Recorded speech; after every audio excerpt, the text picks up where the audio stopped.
gravado nos pós-doutorados estúdios da Unigran, direto de Dourados, interior do Mato Grosso do Sul, a capital do estado modelo, segundo as aulas do burro. Eu sou Fabrício Brown e estou ansioso, ou não, talvez, para ir numa festa junina. E aqui é professor Vinícius de Almeida, e não trate como PEC quem te trata como lei ordinária. Eu sou o professor Fernando Machado, e não presumas do dia de amanhã, porque não sabes o que ele trará. Esse é o lema da minha vida. Eu vou viver só o hoje, porque o amanhã não sei se eu dou conta. Tem sido assim também, é carpe diem. Carpe diem. Eu tô mais no acabe o diem logo. Pessoal, esse é mais um episódio do nosso querido e amado podcast. A gente conta com vocês para continuar prestigiando. Então agradecemos a todos vocês, nossos ouvintes, a Unigran, por ceder esse espaço maravilhoso, com esses equipamentos todos tecnológicos de ponta, e pelo auxílio, pela ajuda do grande profissional Paulo Budney, que transforma essas formas decadentes de vida em uma multivida. Dá um pouquinho de oportunidade, gente. Que edita a ausência total de conteúdo. E também não deixe de acompanhar a gente nas redes sociais, confere nosso perfil tanto no Instagram como também no Facebook. Também acompanha os episódios passados nas redes de streaming, tanto Spotify, Orelo, Rubble, YouTube. Se você está vendo no YouTube, já deixa um like para o algoritmo do YouTube. Professor Vinícius, alfabetizado. Poder passar o nosso canal Direito do Mato para mais gente também, para expandir isso aqui. E se você ainda não adquiriu a nossa exclusiva caneca do Direito do Mato... Que com certeza não adquiriu. Que não é que eu tenho certeza que você não adquiriu, porque não chegou nenhum pedido essa semana. Fica aqui a ideia para um presente de Dia dos Namorados, porque o Dia dos Namorados está chegando. Então, pensando no Dia dos Namorados, você vai no nosso site e com o cupom Meu Presentinho de Deus Direito do Mato, você ganha 20%. Você ganha 20% de desconto para comprar um jogo com 2 canecas do Direito do Mato. Como é que é o cupom? Meu Presentinho de Deus Direito do Mato. Meu Presentinho de Deus Direito do Mato. Tudo junto? Tudo junto. Letra minúscula. Torcendo que seja presente, não seja uma oferenda, né? Para se livrar do ser humano. Mas é isso aí. Hoje nós preparamos um episódio um tanto quanto diferente. Ou não, né? Porque a gente também não prepara episódio às vezes. Mais um episódio da série Temas de TCC. Isso. Que sem querer nós começamos semana passada. Só se ligamos disso depois que terminou o episódio. Exatamente, nós começamos, foi uma inspiração, né? Nem nós sabíamos, mas nós vimos que é importante porque estamos chegando agora já no final do primeiro semestre. Normalmente no segundo semestre os alunos começam a pensar então nos seus temas de TCC e começa daí aquele desespero atrás do orientador pensando: professor, me ajude, eu não sei o que eu vou escrever. E eu já vou te dar uma dica. Não precisa mais falar sobre impenhorabilidade do bem de família e nem sobre o dano moral nas relações de trabalho. Né? Por favor. Porque já existem 425 mil trabalhos de TCC feitos somente no semestre passado sobre esses 2 temas. Nem sobre a síndrome da alienação parental também, por favor. Nem sobre ativismo judicial. E só para mais um, individualização da pena no direito penal. Tá bom? Isso daí não precisa mais, né? Sistema carcerário. E se for falar sobre direito penal, não precisa começar, pessoal, do Código de Hammurabi foi previsto, porque isso aí todo mundo já sabe. Mas tem que colocar uns 20 parágrafos de história, né? Para encher 30 caracteres. TCC, todos nós passamos por esse sofrimento, né? Trabalho de conclusão de curso. Aqui nós fomos premiados na época que era tudo monografia. Hoje a maioria das instituições prefere em formato de artigo científico, o que não facilita em nada, porque a pesquisa é a mesma, só muda a forma da escrita, né? A monografia ela necessita, é claro, de uma parte histórica, mais introdutória, tudo. O artigo científico é um tanto quanto mais objetivo, calcado agora na contextualização atual. Mas a pesquisa é a mesma. E é aí que eu acho que a maioria das pessoas fala: o que eu vou pesquisar? Nos bons tempos de monografia, você já tinha toda a parte definida, assim, né? Você já tinha o primeiro e o segundo capítulo, você já sabia antes mesmo de já começar a escrever. Agora já o terceiro que era o problema, né? O terceiro capítulo que é o como diz, Era monografia mesmo. é o nó gordo da questão. Os direitos fundamentais de primeira geração surgiram com a Revolução Francesa, né? O aluno já começa assim, né? Como é que é uma monografia, uma introdução que eu vi? A interpretação do direito é uma atividade hercúlea e dioturna. É uma frase bonita para começar, mas não era do aluno, era plagiado, então... É um pequeno problema. Mas vamos lá. Professor Vinícius, qual é o primeiro tema, ideia para TCC que você nos trouxe nesse momento? Bom que você perguntou, professor Fernando.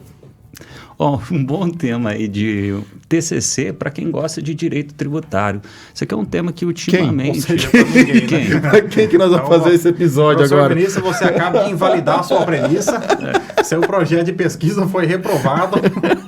Então você pode buscar outro tema e começar novamente a sua pesquisa. Não vou insistir no erro aqui.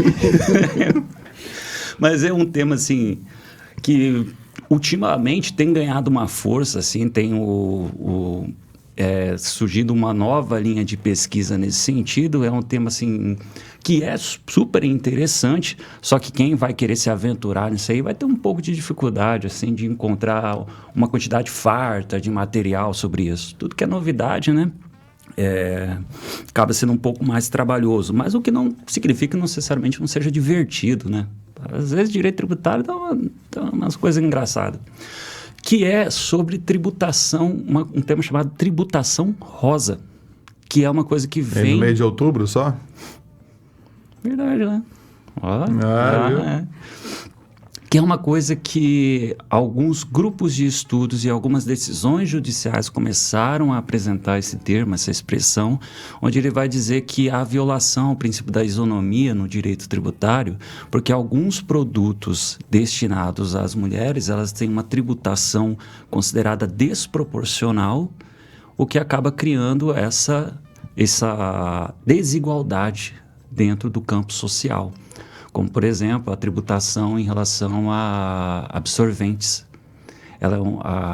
A alíquota baseado nela, ela não considera, como, se não me falha a memória, como um produto essencial, mas ele considera como, a mesma alíquota como se fosse para roupa, o que acaba tornando o produto mais caro. Aí um tema que vem assim surgindo, um tema novo, quem gosta de novidade, é isso aí, ó, tributação rosa, para poder discutir essa questão da isonomia. Eu acho que é interessante. Essa questão boa sorte para achar um orientador para isso aí, né? Mas eu acho que você já deixou a deixa, né? Você já colocou ali que você está disposto a orientar a tributação rosa. Esse negócio de classificação tributária tem um problema no Brasil, né? Que dependendo da fiscalização, eles não conseguem encaixar aonde está o produto. Houve o caso específico, há uns anos atrás, da Crocs.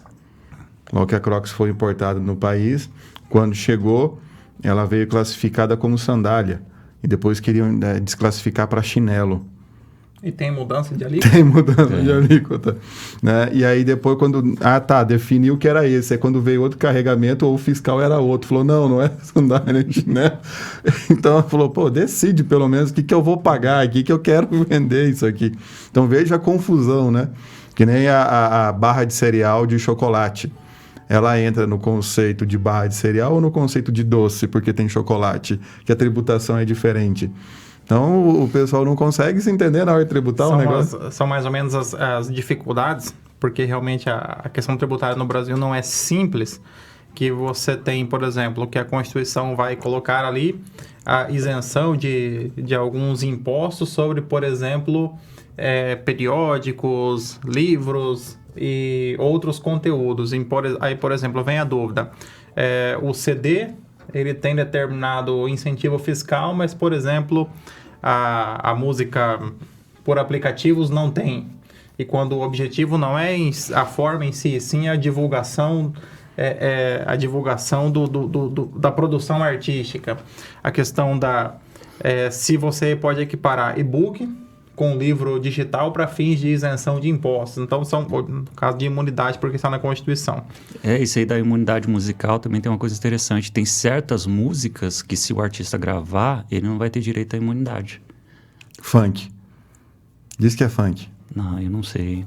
Aí é engraçado. Agora tem artistas, por exemplo, estrangeiros que se gravarem alguns tipos de músicas brasileiras, aí eles vão ter direito à imunidade musical na hora de fazer a elaboração da mídia do coisa. Daí é engraçado, né? Daí você cria também uma espécie de desigualdade de gênero, né? Aí o cara canta um bossa nova. Musical, né? Aí o cara canta bossa nova, fica mais barato que cantar funk. Não, o funk tem que onerar mesmo, eu acredito. Onerar. Tem que onerar e muito para ver se desestimula esse mercado. Preconceito, professor Fabrício? Não, é conceito formado, não é nem pré, não. Depois de ouvir e analisar e ver que é ruim, eu formei um conceito. Professor Fabrício, você é muito conservador, o antiquado não está aberto aí às novas modalidades musicais, né? Ah, sim, toca direto no Corolla, né, Fernando? Exato.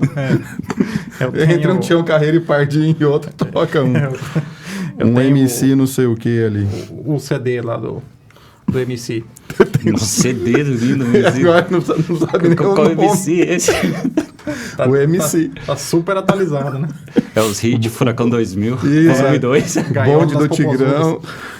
Mas vamos lá, então, para a nossa encerrada. Então, professor Vinícius, Outubro Rosa, então, na verdade, é um tema... Outubro Rosa, de tributação. Como que é tributação rosa? É um tema, então, que classifica alguns produtos que são majoritariamente utilizados por mulheres, cuja tributação acaba sendo desproporcional e onera alguns itens que são considerados essenciais, como, por exemplo, o absorvente.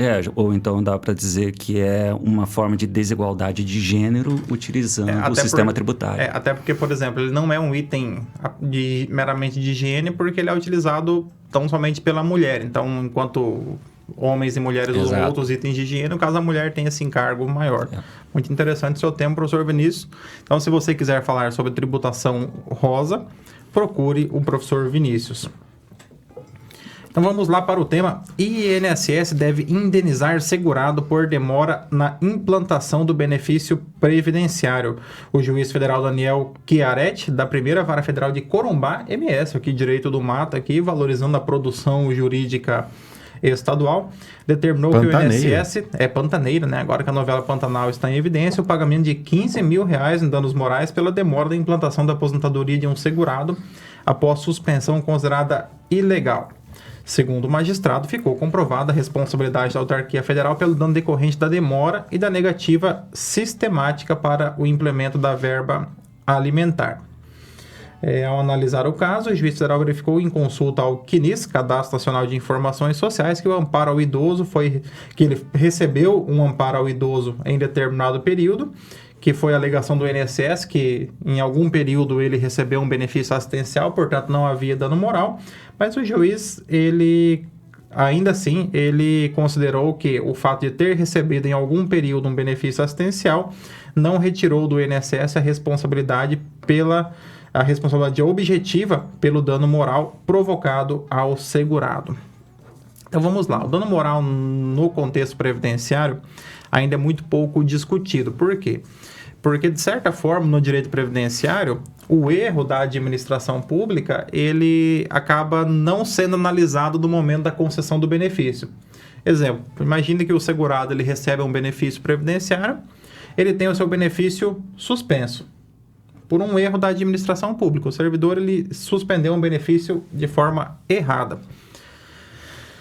O segurado ficou sem o benefício há alguns meses, ele é obrigado a ingressar com uma ação judicial. Essa ação judicial ela vai tramitar normalmente, pode levar 2, 3, 4 anos para que ele consiga reverter essa decisão judicial. Evidentemente que uma vez revertido, comprovado a ilegalidade, ele terá direito aos valores retroativos. Porém, muito pouco se fala sobre o dano moral ocasionado pela conduta do INSS. E é diferente, por exemplo, de que em outras situações em que ocorre um erro da administração pública. Quando ocorre uma situação de uma obra pública, de um serviço público que é prestado de forma indevida, é comum sinalizar sob a ótica da responsabilidade objetiva. Agora, do INSS não. Meramente se restabelece o benefício e o INSS apenas paga aquilo que ele deveria ter pago à pessoa, porém sem considerar a questão do abalo que é provocado. Nesse caso aqui, ainda que já exista algum avanço ainda incipiente nesse sentido, essas indenizações têm sido concedidas somente naqueles casos em que há uma demora injustificada. Porque, de certa forma, a demora justificada é aceita ainda pelo INSS. Demora porque não há servidores, porque são muitos processos. Então, assim, há uma aceitação generalizada de que o INSS ele pode demorar para conceder, ou para analisar, ou para implantar, que isso estaria dentro da normalidade. Somente situações muito atípicas, como, por exemplo, aqui, em que o processo foi julgado procedente em 2002 e ele voltou a receber a aposentadoria em 2018. Então, foram 16 anos, né? Então, aqui nós temos um caso um pouco mais... demorou um pouco mais do que o normal, né? Mas aí era um processo judicial que essa de 2012 era um processo judicial? 2002. Veio de um processo judicial, né? Isso. E ele entre 2010 e 2012 ele conseguiu receber o amparo social, concedido, acredito que administrativamente, enquanto aguardava o restabelecimento do benefício. Mas, porém, foram 16 anos entre a procedência e a implantação do benefício. E possivelmente mais uma demora ainda para que fosse julgado o dano moral. Eu acho que até o que ajuda a dar argumentos a mais esse tipo de reconhecimento de responsabilidade é porque houve dentro de um processo judicial, né? O próprio CPC ele busca penalizar quem faz a demora ou descumpre com as decisões judiciais, né? Então você tem argumentos a mais. E é bem interessante isso mesmo, né, cara? Porque isso acaba... A questão, e eu acredito que isso deve também, mais para frente, ser superado por ser oriundo de um processo judicial, mesmo de um pedido administrativo que injustificadamente fica aguardando ser resolvido a decisão, porque o segurado, ele, preenchido os requisitos, ele tem direito da aposentadoria dele. E às vezes ele parou de trabalhar, né? Ele se aposentou, parou de trabalhar, não tem mais fonte de renda. E acaba sentindo ali as questões. O interessante seria, em eventual pesquisa, identificar o que é uma demora justificada e o que seria uma demora injustificada a ponto de gerar danos morais, né?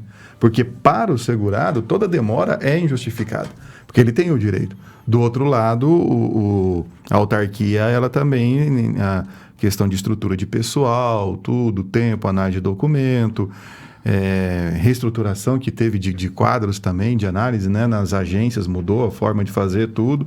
Como é que isso funciona? Então, entre os dois ali, quais seriam os critérios a ser estabelecidos, né? E assim, uma grande dificuldade é que o meu INSS, que é o sistema integrado que o INSS utiliza para a gestão de processos administrativos, ele, como regra, ele não exige, por ser um procedimento administrativo, o advogado. Então, o próprio segurado é que vai fazer o requerimento, instruir o processo, ele que vai dar ali quase que o impulso ao processo administrativo. O que ocorre muitas vezes a dificuldade é que o servidor, ele vai, por exemplo, demora-se alguns meses para que o servidor faça análise inicial do processo. Aí o servidor formula exigências para que o segurado apresente algum outro documento, ou seja, o processo volta então para a fila para que mais alguns meses, então, e muitas vezes a exigência não foi completamente satisfeita, então é necessário que se faça uma outra exigência. Então acaba sendo uma dificuldade muito grande para o segurado, em virtude aí da própria formatação do sistema que o segurado utiliza. E assim, pensando que você tem pessoas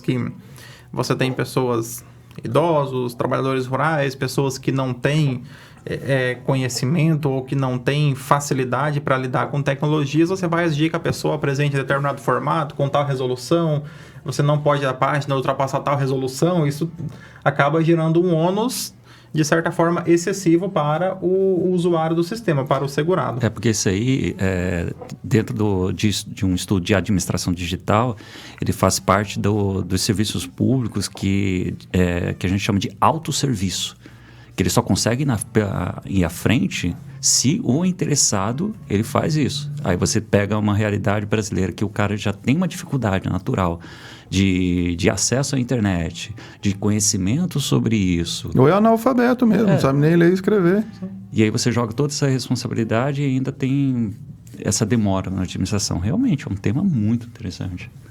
O que acaba, você de um lado você facilita, mas a colocar a tecnologia como a única via para que isso seja feito, você fecha uma porta para algumas pessoas. Se você mantém ainda perante a agência que aquelas pessoas que têm dificuldade possam comparecer na agência, você pelo menos dá mais possibilidade de atendimento para iniciar o processo. O acompanhamento dali para frente pode ser digital, mas é realmente porque a digitalização de documento, tudo, não raro, quando o pessoal vai fazer com foto do celular, tira a foto errado, tudo, ainda mais quando a gente pede para cliente, né? Mas pode mandar a foto você não consegue ler o que está escrito. Então, dá toda essa dificuldade. Então, e isso, às vezes, facilita de um lado, mas dificulta do outro. Então, e é necessário, assim, de alguma maneira, você fazer a administração pública começar a sentir, né? Nem que seja em condenações por dano moral. No efeito pedagógico da condenação? No efeito pedagógico mesmo, para suprir essas falhas. O INSS tem planejamento, já foi feito estudo, né, para abrir concurso esse ano, né? Sim. Há previsão. A previsão aí, para quem está estudando para concurso, tem do INSS aí também. Sempre 1.000 e poucas vagas, sempre. E fica aqui, então, o convite para que você, caso queira escrever sobre dano moral no direito previdenciário, estou disponível para orientá-lo. Olha só que coisa boa, hein? Vendeu bem. Não. Arraste para cima aqui e clique no link para ser orientado por mim. Ele tá no Instagram 2020 ainda, arraste para cima. Arraste para cima, bem atualizado. Agora então vamos lá. Decretada a desconsideração da PJ para responsabilizar ex-sócio por dívida trabalhista da sociedade, qual é o prazo prescricional para o ex-sócio ajuizar a ação de regresso contra os sócios atuais? Aqui a questão cinge-se em eventual desconsideração da pessoa jurídica, que é o instituto que permite que o credor da pessoa jurídica atinja o patrimônio dos sócios, quando a pessoa jurídica já não possui patrimônio suficiente. Nesse caso, ocorreu dentro de uma ação trabalhista. Especificamente, nesse caso, anterior à propositura ali da ação, um dos sócios havia se retirado da pessoa jurídica. Ele se retirou da pessoa jurídica e há uma regra perante o direito empresarial, lá no Código Civil, que o sócio retirante ele fica responsável pelas obrigações do período em que ele era sócio, até 2 anos após a sua retirada. Então, durante o período de 2 anos após a sua retirada, ele ainda é responsável do período que ele estava lá dentro como sócio, caso seja exigido. E nesse interstício de 2 anos, um empregado foi demitido, ingressou com a reclamação trabalhista, né, e aí exigiu também que ele, na desconsideração, respondesse. E, azaradamente, foi ele quem pagou a indenização para o empregado, o sócio retirante. Então, recebeu ali uma surpresa.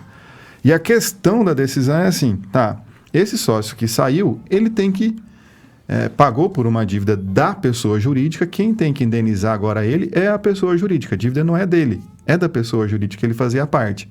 Agora, essa pessoa jurídica tem que indenizá-lo daquilo que ele pagou. E a discussão ficou qual o prazo prescricional para que esse sócio intente ação contra a pessoa jurídica. Bom, quando é direito administrativo, prescrição eu chuto 5 anos. Porque é muito fácil, né? Tudo 5. Tudo é 5 lá. Tudo é 5. A questão é que para o direito privado, nós temos vários prazos prescricionais. Nós temos os prazos prescricionais do Código Civil, né, que tratam tudo, que começam, né, a regra geral de 10 anos e as específicas, que vai de 1 ano até 5 anos, dependendo de cada caso. E tem um prazo dentro do Código Civil lá de 3 anos, que é para reparação de danos. civis, reparação de danos, ele é um prazo de 3 anos. E tem a regra geral, que é o prazo de 10 anos, quando você olha a relação jurídica, o negócio jurídico, o ato, e você não consegue encaixar em nenhum dos casos específicos, você pega a regra de 10 anos. Um prazo residual são 10 anos. Então você tem no artigo 206 vários prazos específicos, vai de 1 até 5 anos, para cada questão ali bem explicadinha. Quando você não encaixa naquela, você vai para o de 10 anos. Né? O CDC tem a regra dele, que em relação de consumo é 5, outros contratos em leis próprias têm 5, o prazo da prescrição. E qual que foi a celeuma aqui? A pessoa jurídica alegou, está prescrito o seu negócio aqui porque é 3 anos lá do Código Civil. E foi reconhecido na sentença. O ex-sócio recorreu e falou, não, isso aí vai para a regra geral de 10 anos, que não é reparação de danos, é oriundo de um negócio jurídico, mas que não se encaixa nas regras específicas. Então, vai para o 205 do Código Civil para a regra de 10 anos. E o tribunal de origem, então, reformou a decisão e considerou ali os 10 anos, então, que não estava prescrito. E aí foi para um recurso especial perante o STJ. O que o STJ fez? Falou, está todo mundo errado. Né? Nem quem ganhar vai ganhar, nem quem perder vai perder, quem ganhar também vai perder, vai todo mundo perder. Ele falou, ninguém está certo nas alegações aqui. Apesar de um estar falando que é isso, não é isso que aconteceu.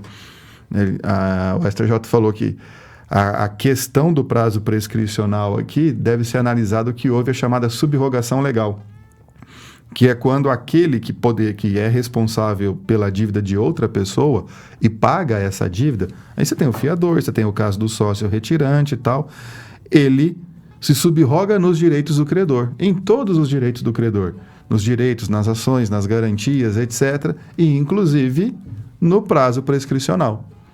Então, como o direito do credor originário era uma reclamação trabalhista, era um direito trabalhista,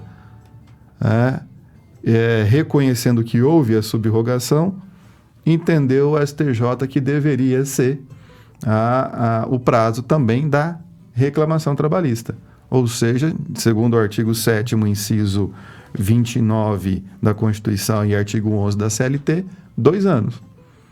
Cara, que doideira, você aplicou um prazo de direito do trabalho em uma relação empresarial. Porque aí eu me tornei credor em virtude de uma reclamação trabalhista. Que diálogo das fontes. Se bem que é tudo direito privado. É tudo direito privado, direito de trabalho, direito civil, direito empresarial, tudo direito privado. Apesar de parte da doutrina do direito de trabalho querer levar o direito de trabalho para um ramo que eles inventaram. Os direitos difusos e coletivos como classificação do ramo exclusivo. Não é nem público nem privado, é direitos difusos e coletivos. E colocou o direito de trabalho lá.